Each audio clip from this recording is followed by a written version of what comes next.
Hello दोस्तों, comet learning में आपका स्वागत है।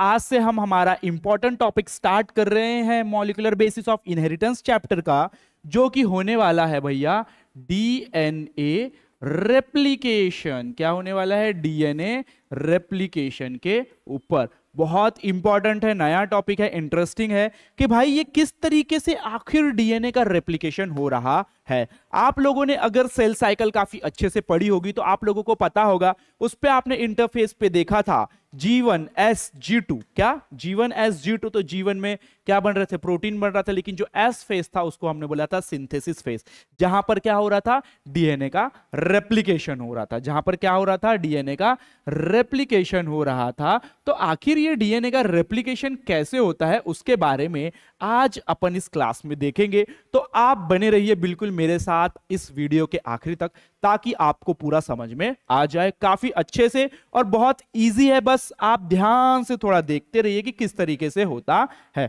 देखो, पहली बात तो ये मैं बता दूं कि जो डीएनए रेप्लिकेशन है यानी कि वो किस तरीके से होता है ना, वो उसका जो टाइप है वो है semi conservative mode of replication. कैसा है?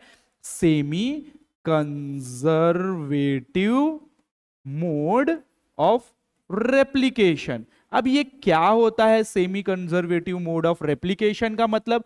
तो कुछ नहीं, बहुत इजी है। देखो क्या है ना कि ये हमारा एक डीएनए है, ये दूसरा डीएनए का स्ट्रैंड है। ये क्या है? डीएनए का स्ट्रैंड है। तो ये आपस में क्या हो जाते हैं? ऐसे अलग अलग हो जाते हैं। क्या हो जाते हैं? अलग अलग हो जाते हैं और इनके नए ऐसे बन जाते हैं। तो देखो, ये पुराना डीएनए था, इसमें क्या हुआ कि एक पुराना है और एक नया, एक पुराना और एक नया। तो इस तरीके से डीएनए, हमारा जो डीएनए का रेप्लिकेशन है कुछ इस तरीके से होता है। एक स्ट्रैंड पुराना होता है यानी कि ओल्ड होता है, और एक स्ट्रैंड नया होता है यानी कि न्यू होता है। तो इस तरीके के रेप्लिकेशन को अपन क्या कहते हैं? Semi conservative mode of replication. ठीक है, बहुत इजी है, बस धीरे धीरे धीरे करके अपन स्टेप बाय स्टेप चलते रहेंगे और आपको समझ में आते रहेगा। तो भैया ये होता कैसे है, चलो अब देखते हैं। तो आपको ये पता ही होगा कि ये सेल है। क्या है? ये सेल है, ये न्यूक्लियस है। न्यूक्लियस में कौन है भैया? न्यूक्लियस, यस, न्यूक्लियस में पड़ा है हमारा डीएनए भैया। कौन सा भैया? डीएनए भैया। तो ये जो डीएनए भैया है, इनका ही अपने को रेप्लिकेशन करना है। तो अब आपको पता होना चाहिए कि जो हमारा डीएनए है वो किन चीजों से बना है। उसको कुछ नहीं लगता, उसको लगता है न्यूक्लियोटाइड। क्या लगता है? न्यूक्लियोटाइड। बोले तो फॉस्फेट, नाइट्रोजनस बेस, और क्या होता है? एक शुगर मॉलिक्यूल। ये तीन का एक हमारा न्यूक्लियोटाइड बनता है। ऐसे बहुत सारे न्यूक्लियोटाइड आपस में अरेंज हो जाते हैं और क्या बनता है? डीएनए का मॉलिक्यूल बनता है। क्लियर है? मतलब डीएनए का स्ट्रैंड आपको मैंने पहले बताया कि डीएनए किन किन चीजों से और किस तरीके से बनता है। तो हमको क्या लगेगा? न्यूक्लियोटाइड लगेगा। तो सबसे पहले अपन लिख लेते हैं हमारे रिक्वायरमेंट्स कि हमको क्या क्या लगने वाला है। न्यूक्लियोटाइड लगेगा हमको, फिर एक एंजाइम लगेगा जिसको हम कहते हैं फॉस्फोराइलेज। क्या कहते हैं? फॉस्फोराइलेज, जो कि हमको फॉस्फेट ला करके देगा। और क्या क्या लगेगा? हमको लगेगा भैया हेलिकेज। क्या लगेगा? हेलिकेज। हेलिकेज के बाद और भी बहुत सारे, चलो SSBP, डीएनए लाइगेज और भी बहुत सारे एंजाइम हमको लगने वाले हैं। धीरे धीरे अपन आगे बढ़ते जाएंगे, एंजाइम का यूज करते जाएंगे और डीएनए को रेप्लिकेट करते जाएंगे। ठीक है, तो अब ये जो हमारा डीएनए है सेल के अंदर है, तो चलो इसको मैं बाहर लेकर के आता हूं और थोड़ा सा हम इसको बाहर बनाते हैं। ठीक है, ये है हमारा डीएनए। कौन है? ये है हमारा डीएनए। क्लियर है? तो अब डीएनए के लिए हमको क्या लगेंगे? जब इसको हम अलग अलग करेंगे ना, तो हमको न्यूक्लियोटाइड लगेंगे छोटे छोटे, जिसको अपन यूनिट कहते हैं डीएनए का। छोटे छोटे न्यूक्लियोटाइड्स को अपन ऐसे अरेंज करेंगे, तब जाके डीएनए का ना बहुत बड़ा मॉलिक्यूल बनेगा। तो अपने को चाहिए न्यूक्लियोटाइड, जो कि भैया न्यूक्लियोप्लाज्म में है। कहां पर है? न्यूक्लियोप्लाज्म में ऐसे न्यूक्लियोटाइड पड़े हुए हैं, लेकिन ये जो पड़े हैं ना वो कैसे है? वो इनएक्टिव है। कैसे है? इनएक्टिव है। इनएक्टिव को हमको क्या करना पड़ेगा? एक्टिव करना पड़ेगा, यानी कि हमको करना पड़ेगा एक्टिवेशन ऑफ न्यूक्लियोटाइड। क्या करना पड़ेगा? Activation of nucleotide. टाइड। अरे ओ समझ रहा है क्या नहीं भैया? देखो समझ में नहीं आ रहा है तो फिर कोई मतलब ही नहीं है। जब तक ना समझे तो पढ़ने का क्या मतलब? अगर समझ में आ रहा है तभी ध्यान दो, और नहीं समझ में आ रहा है तो भी ध्यान दो ताकि समझ में आए। सिंपल सी बात है। ठीक है, तो क्या बोल रहा है कि एक्टिवेशन ऑफ न्यूक्लियोटाइड। ये जो न्यूक्लियोटाइड है ना, मैंने क्या बोला, इनएक्टिव है। कैसा है? इनएक्टिव। इनएक्टिव बोले ना तो ये किस फॉर्म में है पता है तुम लोगों को? डीएनएमपी। डीएनएमपी यानी कि मोनोफॉस्फेट के फॉर्म में प्रेजेंट है। एन बोले तो न्यूक्लियोटाइड। अब ये कुछ भी हो सकता है। डीएनएमपी क्या हो सकता है? डीटीएमपी हो सकता है, ये DAMP हो सकता है, ये DGMP हो सकता है, ये DCMP हो सकता है, तो कुछ भी ये हो सकता है। ठीक है, तो ये मोनोफॉस्फेट के फॉर्म में जब तक रहेगा ना तब तक ये कैसा रहेगा? ये इनएक्टिव रहेगा भैया। कैसा रहेगा? इनएक्टिव रहेगा। कौन? न्यूक्लियोटाइड। तो अपने को न्यूक्लियोटाइड को क्या कराना है? एक्टिव कराना है। न्यूक्लियोटाइड को क्या कराना है? एक्टिव कराना है। तो एक्टिव कराने के लिए हमको एक एंजाइम लगेगा भैया। क्या लगेगा? एंजाइम। वो एंजाइम है फॉस्फोराइलेज। ये फॉस्फोराइलेज एंजाइम करता क्या है? देखो फॉस्फोराइलेज एंजाइम क्या करता है, जो एटीपी है ना इसको तोड़ करके उसको एडीपी बना देता है, और इसमें से आईपी बोले तो इनऑर्गेनिक फॉस्फेट रिलीज करवाता है, और वो फॉस्फेट जाके यहां पर क्या करवाएगा? वो अटैच करवाएगा। तो फॉस्फोराइलेज एंजाइम इसको एक्टिव कराएगा, एटीपी को तोड़ तोड़ के फॉस्फेट निकाल निकाल के इस पे जोड़ते जाएगा, जिसके वजह से ये जो हमारे इनएक्टिव वाले हैं ये एक्टिव हो जाएंगे। कैसे हो जाएंगे? ये जो डीएनएमपी था ये टीपी हो जाएंगे, यानी कि ट्राइफॉस्फेट वाली कंडीशन में आ जाएंगे। बोले तो DTTP, DATP, DGTP, DCTP। इस तरीके से ये देखो deoxyribose thymidine triphosphate, then adenine triphosphate, guanine triphosphate और साइटोसिन ट्राइफॉस्फेट। मतलब हमने क्या किया इसको भैया कि इनएक्टिव से एक्टिव किया। देखो अब ध्यान दो, मजाक मजाक में नहीं लेना, मैं मजाक में जा रहा तो क्या तुमको समझ में आ रहा? मेन मकसद वो होना चाहिए। ठीक है, तो क्या कर रहे हैं? हमने एक्टिवेशन किया भैया। किसका? न्यूक्लियोटाइड का एक्टिवेशन किया। क्यों एक्टिवेशन किया? क्योंकि ये हमको न्यूक्लियोटाइड लगेंगे, न्यूक्लियोटाइड हमको लगेंगे, और न्यूक्लियोटाइड जो इनएक्टिव है उसको एक्टिव कराना पड़ेगा। तो उसके लिए हमको फॉस्फोराइलेज करना पड़ता, मतलब एटीपी देना पड़ता है, यानी कि फॉस्फेट उस पर ऐड करना पड़ता है। क्यों? क्योंकि ये मोनोफॉस्फेट में जैसे ही मोनो यानी कि सिंगल और उसको 2 फॉस्फेट दे दिए तो क्या हो जाता है? ट्राइफॉस्फेट। तो ये हमारा ट्राइफॉस्फेट वाली कंडीशन में आ जाता है, जिसके वजह से हमारे जो न्यूक्लियोटाइड है भैया वो क्या हो जाते हैं? एक्टिव हो जाते हैं। क्लियर है यहां तक के? तो अब हमने हमारे न्यूक्लियोटाइड को एक्टिव तो करा लिया, न्यूक्लियोटाइड को एक्टिव करा लिया। अब क्या करना है? न्यूक्लियोटाइड को एक्टिव करा लिया तो अपन ने, अब अपने को आगे का देखना है। आगे क्या करना है? जो हमने न्यूक्लियोटाइड को एक्टिव कराया है तो अब क्या करना है? ये जो हमारा डीएनए है, यस ये डीएनए है, तो हमको इसको अलग करना है, कॉपी बनाना है। तो कॉपी बनाने के लिए ये डीएनए तो पूरा पैक है भैया। अब क्या होगा ना कि एक एंजाइम आएगा जो कि डीएनए में इस तरीके से कट लगा देगा। क्या लगा देगा? कट लगा देगा। उस एंजाइम का नाम है एंडोन्यूक्लिएज।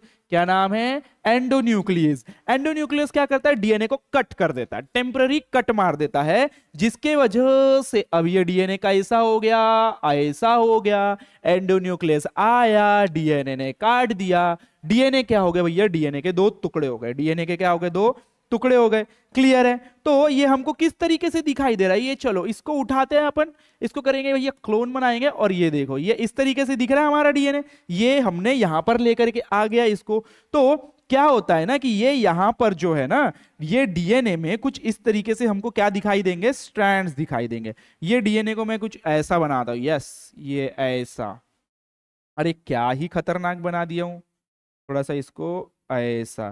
तो इनके बीच में ऐसी ऐसी बॉन्डिंग्स होती है, ऐसी ऐसी बॉन्डिंग है, और ये कॉइल है, अभी भी ऐसी बॉन्डिंग है और कॉइल है। तो ये हमने क्या किया था? एंडोन्यूक्लियस आया, उसने डीएनए को कट मारा। उसके बाद क्या होता है ना कि अब आता है हेलिकेज एंजाइम। कौन आता है? Helicase enzyme. कौन सा भैया? हेलिकेज।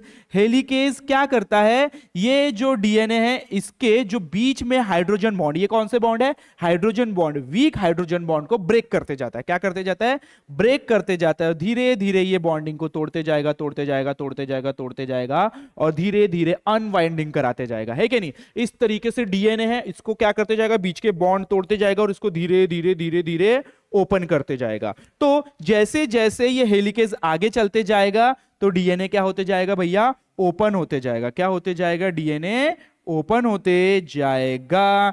मतलब कुछ इस तरीके से कंडीशन मिलेगी हमको, यस, ये A T G C C C C ji ji ji ji C A T, इस तरीके से हमारा डीएनए क्या हो गया भैया, ओपन हो गया। इनके बीच में जो हाइड्रोजन बॉन्ड बने थे वो क्या हो गए, ब्रेक हो गए। क्या हो गए भैया, ब्रेक हो गए। अब देखो मैंने आप लोगों को पहले ही बताया था कि वहां पर भी हमने जब पैकेजिंग किया था किसका, प्रोकैरियोट्स का, तो वहां पर एक प्रोटीन्स आते हैं जो कि उसको इसके पोजीशन से थोड़ा अंदर की तरफ लेके जाते हैं, लेकिन वो वापस से अपने जगह पे जा सकते हैं। तो ये जो अभी अभी हमने अनवाइंडिंग की है वापस से बाइंड हो सकता है ना, तो ये वापस से बाइंड ना हो उसके लिए हमको कुछ ना कुछ प्रोटेक्शन वहां पर देना पड़ेगा। इसीलिए यहां पर आके कौन अटैच हो जाता है, यहां पर एक चीज आके अटैच हो जाती है जिसको हम कहते हैं SSBP, बोले तो single strand binding protein, single stranded binding protein. तो ये प्रोटीन आके यहां पर अटैच हो जाते हैं जिसकी वजह से ये वापस से कॉइल नहीं हो पाता है, जिसकी वजह से ये वापस से कॉइल नहीं हो पाता है। और हमारे को एक रेप्लिकेशन फॉर्क मिल गया। क्या मिल गया, रेप्लिकेशन फॉर्क। इसको क्या बोलते हैं अपन, रेप्लिकेशन फॉर्क, जो कि कैसा है भैया, वाई शेप का होता है। कैसा होता है, वाई शेप का। ये धीरे धीरे धीरे धीरे ओपन हो गया, ये पूरा ओपन हो जाता है और हमको कैसा देखने को मिलता है, देखो मैं आपको बना के दिखा रहा हूं। ये इस तरीके से हो गया। किस तरीके से हो गया, इस तरीके से ओपन हो गया, हो गया इस तरीके से ओपन, यस, हाँ। ये धीरे धीरे धीरे धीरे मतलब हेलिकेज एंजाइम आया, बॉन्ड तोड़ते गया और SSBP single binding, single strand binding protein आके अटैच हो गया। तो ये हमको इस तरीके से ओपन वाला क्या मिल गया, हमको हमारा डीएनए मिल गया जो कि हमको चाहिए था। समझ रहे हैं आपको। अगर इसमें थोड़ा सा कंफ्यूजन हो तो वीडियो को पीछे लेकर के जाइए और 2x पे देख के वापस पे यहां पर आइए, क्योंकि अब यहां से और इंपॉर्टेंट चीजें स्टार्ट हो रही है कि नया स्ट्रैंड बनता कैसे है, इंपॉर्टेंट है। ठीक है, तो अब क्या होता है ना कि आपको तो पता है कि जो स्ट्रैंड होता है उसका एक 3 प्राइम एंड होता है, एक 5 प्राइम होता है। क्या लिख दिया मैंने, 5 प्राइम एंड, एक होता है 3 प्राइम एंड, एक होता है 5 प्राइम एंड। मतलब इस तरीके से दो उसके क्या होते हैं, एंड्स प्रेजेंट होते हैं। क्यों इस तरीके से होता है, मेरे प्रीवियस क्लासेस में मैंने बताया है कि यहाँ पे 5th कार्बन वाली पोजीशन ओपन होती है और यहाँ पर 3, यहाँ पर 5, यहाँ पर 3, इसीलिए इस तरीके से होता है। देखो भैया अब क्या होता है ना, यहां पर आके RNA, एक RNA प्राइमर होता है। RNA जो प्राइमर है ना, ये हमेशा 3 प्राइम वाले डायरेक्शन में, 3 प्राइम वाले एंड में जाके क्या हो जाता है, अटैच हो जाता है। क्या हो जाता है, 3 प्राइम वाले डायरेक्शन में ATTAC अटैच हो जाता है। क्या हो जाता है, अटैच हो जाता है। और जो हमारा नया स्ट्रैंड, जो न्यू स्ट्रैंड है, वो हमेशा किस डायरेक्शन में बनता है, 5 to 3 प्राइम डायरेक्शन में। देखो जो खुद बनेगा वो 5 to 3 डायरेक्शन में बनेगा। किस तरफ बनेगा, 5 to 3 बनेगा। और जो हमारा RNA प्राइमर है ये 3 प्राइम में जाके क्या हो जाता है, अटैच हो जाता है। तो देखो यहां पर क्या होता है, ये जो हमारा RNA प्राइमर है ये 3 प्राइम में जाके अटैच हो जाएगा। 3 प्राइम कहां दिख रहा है बच्चा, यहां दिख रहा है। तो ये यहां पर जाके इस तरीके से अटैच हो जाएगा। किसको भैया, 3 प्राइम को। ठीक है, 3 प्राइम को जाके अटैच हो जाता है। तो इसके बाद क्या होता है, ये 3 प्राइम को जाके अटैच हो गया ना, तो यहां पर आ जाता है हमारा डीएनए पॉलीमरेज। कौन आ जाता है, डीएनए पॉलीमरेज, जो कि नए पूरा पॉलीमर मतलब नए नए नए नए न्यूक्लियोटाइड को ला करके यहां पर अटैच करते जाएगा। और हमेशा नया स्ट्रैंड बनेगा इस तरीके से इस डायरेक्शन में बनेगा, जो कि होगा 5 प्राइम टू 3 प्राइम। और ये देखो इसके 3 के अपोजिट में 5 भी आएगा और इधर क्या है, 5 के अपोजिट में 3 आएगा। आपको तो पता है कि इस तरीके से ही पेयरिंग हो पाती है, नहीं तो पेयरिंग ही नहीं होगी। तो यहां पर क्या होता है, जैसे कि यहां पर A है ना, तो यहां पर T आते जाएगा, यहां पर T है तो यहां पर A आते जाएगा। मतलब बेसिकली सिंपल सी बात है, C C C G ए है। तो अब जो नया न्यूक्लियोटाइड है सी के सामने क्या आना चाहिए भैया, जी, तो जी आ जाएगा, फिर सी के सामने जी आ जाएगा, नए न्यूक्लियोटाइड ला ला करके क्या करते जाएंगे, अटैच करते जाएंगे, और इस तरीके से हमारा क्या बन जाएगा, एक स्ट्रैंड बन जाएगा, जो कि नया स्ट्रैंड किस डायरेक्शन में बना, 5 prime, yes 5 prime to 3 prime वाले डायरेक्शन में, यानी कि 5 डैश टू 5 डैश 3 डैश वाले डायरेक्शन में। और मैंने यही तो बोला कि जो हमारा नया स्ट्रैंड है वो किस डायरेक्शन में बनेगा, वो बनेगा हमेशा 5 प्राइम टू 3 प्राइम वाले डायरेक्शन में। क्लियर है यहां तक के? तो ये हमारा स्ट्रैंड बन गया इस साइड का, लेकिन इसको भी तो बनना है, इसको भी तो कॉपी करना पड़ेगा कि नहीं करना पड़ेगा, यस। ठीक है, तो क्या किस तरीके से होता है यहां पर, अब देखो मैंने बोला कि जो नया स्ट्रैंड है वो 5 to 3 ही बनेगा, 5 to 3 बनेगा, और आरएनए प्राइमर 3 प्राइम वाले अटैच में जाके होगा। लेकिन यहां तो कोई ऐसा ओपन एंड है ही नहीं, क्या इस साइड से होगा, नहीं, वो तो ओपन ही नहीं है, ओपन सिर्फ इतना ही पार्ट हुआ है, तो भैया यहीं से होगा। तो इसीलिए क्या होता है ना कि जो आरएनए प्राइमर है ना, ये 5 प्राइम में जाके अटैच नहीं होता है, थोड़ा सा आगे पे जाके अटैच होता है, थोड़ा सा आगे पे जाके अटैच हो जाता है। ठीक है, और ये हमेशा नया स्ट्रैंड किस डायरेक्शन में बनेगा, 5 to 3, तो 5 प्राइम यहां आ गया, और ये बनाएगा अब नया स्ट्रैंड इस डायरेक्शन में 3 प्राइम तक के, किधर बनाएगा भैया, 3 प्राइम करके इधर बनाएगा। तो ये एक स्ट्रैंड बन गया, अब इत्तू सा बन गया। अब ये आरएनए प्राइमर नहीं क्या ऐसे झुपकने से क्या करेगा, इसे जंप मार के आगे की तरफ जाएगा, और फिर यहां पर जाके अटैच हो जाएगा, और हमारा इस डायरेक्शन में क्या बनाएगा, नया स्ट्रैंड बनाएगा। ऐसे छोटे छोटे छोटे छोटे छोटे छोटे छोटे छोटे स्ट्रैंड बनाते जाता है। मैं ले लूं तो इसको और फ्रेगमेंट्स कर देता हूं छोटे छोटे, तो ऐसे छोटे छोटे मतलब थोड़ा सा स्टैंड बनाएगा, फिर आगे जाएगा, फिर इस डायरेक्शन में बनाएगा, फिर आगे जाएगा, फिर इस डायरेक्शन में बनाएगा, फिर आगे जाएगा,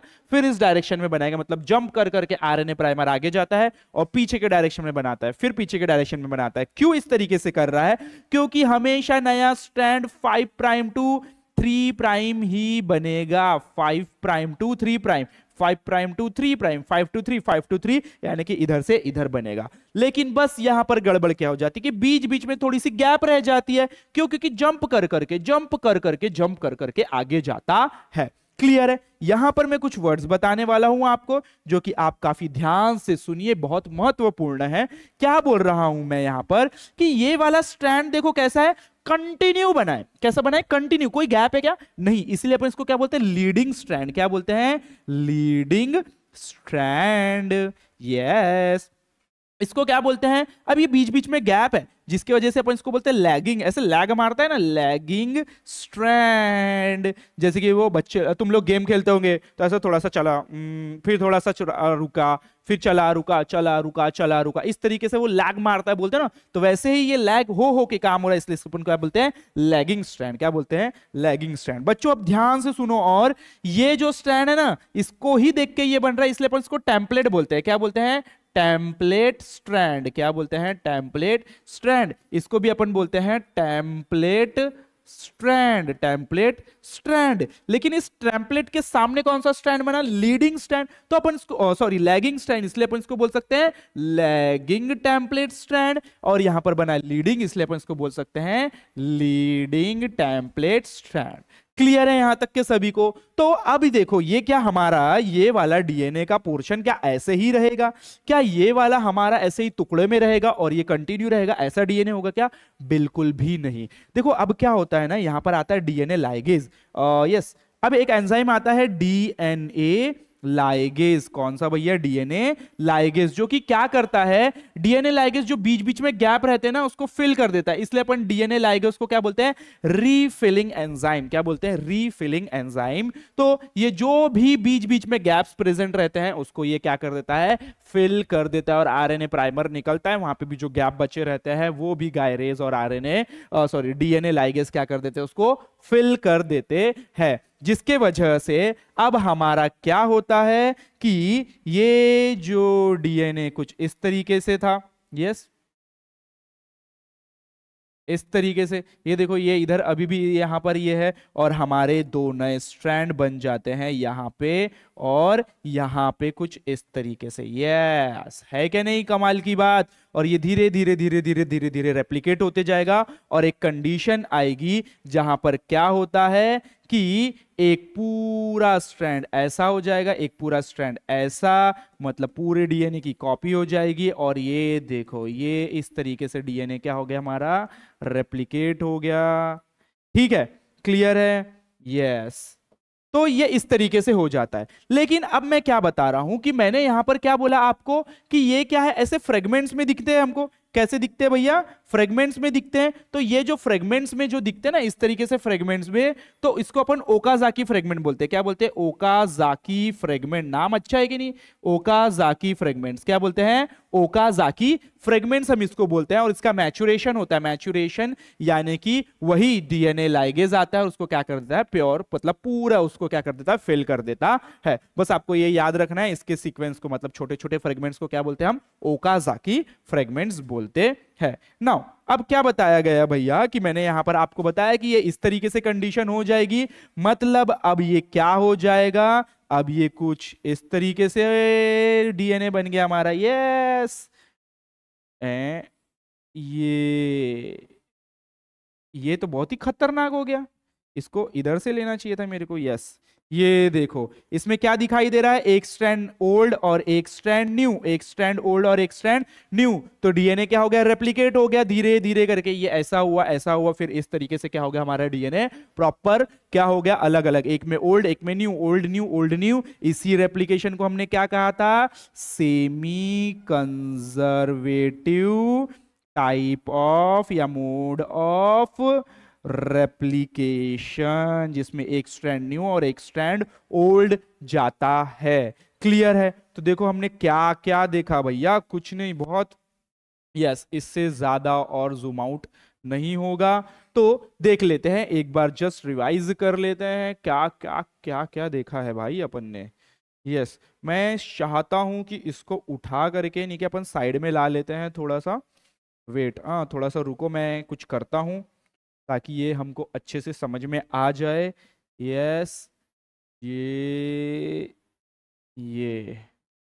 सिलेक्ट हो गया। इसको लेके जाते हैं हम यहाँ पर। नाउ ये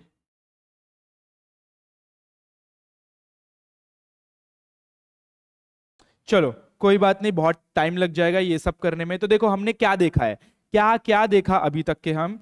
यस, तो हमने क्या करना था भाई, सबसे पहले कि डीएनए को रेप्लिकेट करना था। डीएनए को रेप्लिकेट करना था जो कि कहां था, हमारे सेल के अंदर था, इनएक्टिव फॉर्म में, वहां पर न्यूक्लियोटाइड्स थे, उसको एक्टिव किया। एक्टिव करने के लिए फॉस्फोराइलेज एंजाइम लगे, जो कि डीएनएमपी मोनोफॉस्फेट को हमने किस पे कन्वर्ट किया, टीपी यानी कि ट्राइफॉस्फेट वाली कंडीशन में, जिससे ये एक्टिव हो गया। अब ये जो डीएनए था, यहां पर एंडोन्यूक्लियस एंजाइम आया, उसने कट मारा। जैसे ही कट मारा तो डीएनए कैसे हो गया भैया, इसे उसके दो पार्ट्स हो गए। तो इधर पे भी रेप्लिकेशन चलेगा और इधर पे भी रेप्लिकेशन चलेगा। तो अपन एक ही साइड देख रहे हैं, ठीक है। तो इनके बीच में जो बॉन्डिंग रहती है उसको कौन ब्रेक करता है, हेलिकेज एंजाइम आके उसको क्या करते जाता है, बीच बीच में ब्रेक करता है। तो ब्रेक करते जाता है तो स्ट्रैंड ये जो क्लोज था धीरे धीरे ओपन होते जाता है। लेकिन ये वापस से क्लोज ना हो जाए इसलिए कौन आ जाता है वहां पर, एसएसबीपी सिंगल स्ट्रैंड बाइंडिंग प्रोटीन आकर के उसको क्या हो जाते हैं, अटैच हो जाते हैं। और एक ऐसा वाई जैसा ओपन हो जाता है जिसको अपन बोलते हैं रेप्लिकेशन फॉर्क।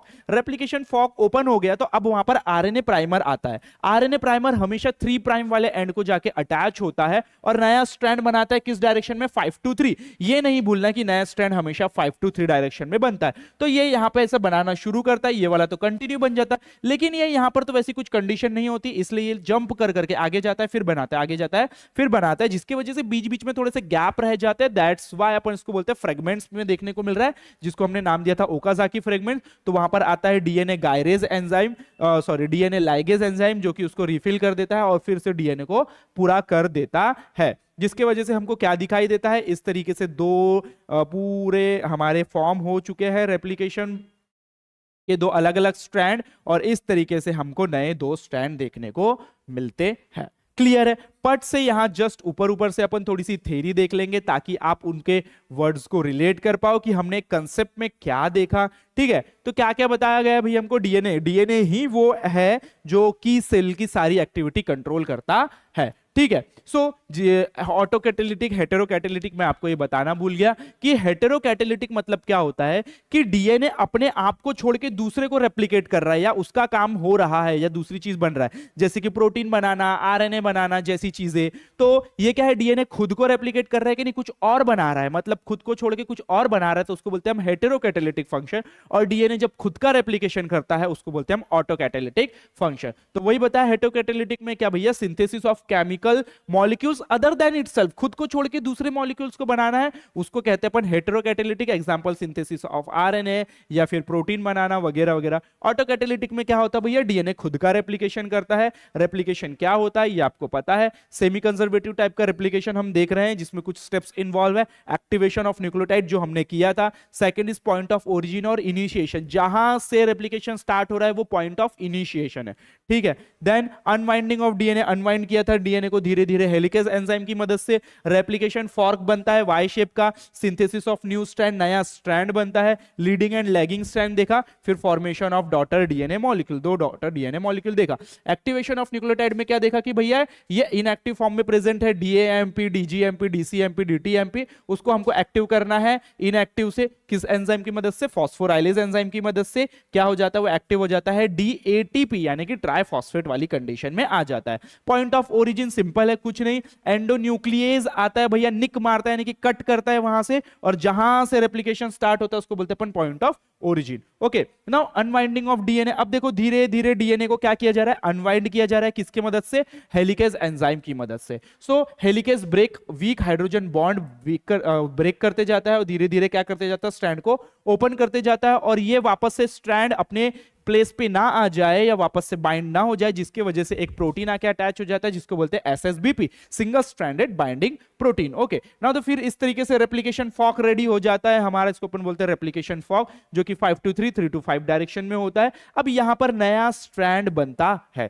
तो क्या होता है भैया कि जो आरएनए प्राइमर है ये आके अटैच हो जाता है 3 प्राइम वाले एंड में, जिसके वजह से अब क्या होता है कि धीरे धीरे धीरे धीरे उसकी कॉम्प्लीमेंट्री पेयरिंग होने लगती है। मतलब जो हमारा डीएनए पॉलीमरेज आता है, ए के साथ टी को जोड़ना, टी के साथ ए को जोड़ना, सी के साथ जी को जोड़ना, उस तरीके से करने लगता है, और हमेशा जो नया स्ट्रैंड बनेगा वो किस डायरेक्शन में बनेगा, 5 to 3 डायरेक्शन में बनेगा। तो जब ऐसा स्ट्रैंड बनता है तो एक कंटिन्यू बन जाता है और एक ब्रेक हो के बनता है, तो इसीलिए अपन बोलते हैं जो कंटिन्यू बना उसको क्या बोला, लीडिंग स्ट्रैंड, जो रुक रुक के बना उसको बोला है हमने lagging strand. Now the maturation of Okazaki, जो ओकाजाकी फ्रेगमेंट्स मिले उसका मैच्योरेशन कैसे होता है भैया, जो डीएनए लाइगेज एंजाइम है वो उसको रिफिल कर देता है, मतलब जो बची बची गैप है उसको फिल कर देता है, और भी बाकी डीएनए पॉलीमरेज 1 एंजाइम्स आते हैं जो कि वहां से जो हमारा आरएनए प्राइमर निकलता है उसको फिल कर देते हैं वो जगह को। ओके, नाउ फाइनली जब फॉर्मेशन ऑफ डॉटर मॉलिक्यूल, इस तरीके से 2 डॉटर मॉलिक्यूल क्या होते हैं भैया, फॉर्म होते हैं। आप लोगों ने देखा, ये देखो नए नए नए नए डॉटर बनते हैं, जिसमें से 1 स्ट्रैंड कैसा होता है, पेरेंट्स का होता है यानी कि पुराना होता है, और 1 स्ट्रैंड न्यूली सिंथेसाइज्ड होता है,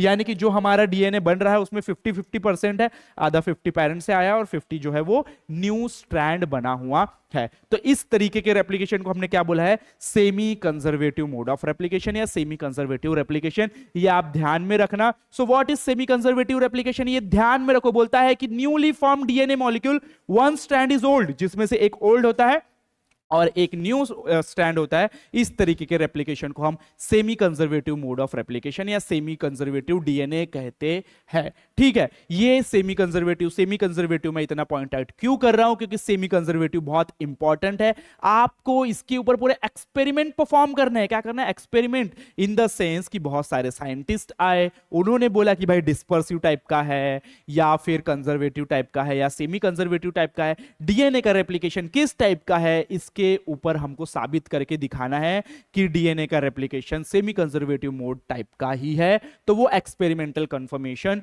जो हमको देखना है, नेक्स्ट वीडियो में हम उसके बारे में देखेंगे। इसलिए आपको यह समझ में आना जरूरी है कि सेमी कंजर्वेटिव क्या होता है और इसका रेप्लिकेशन कैसे होता है।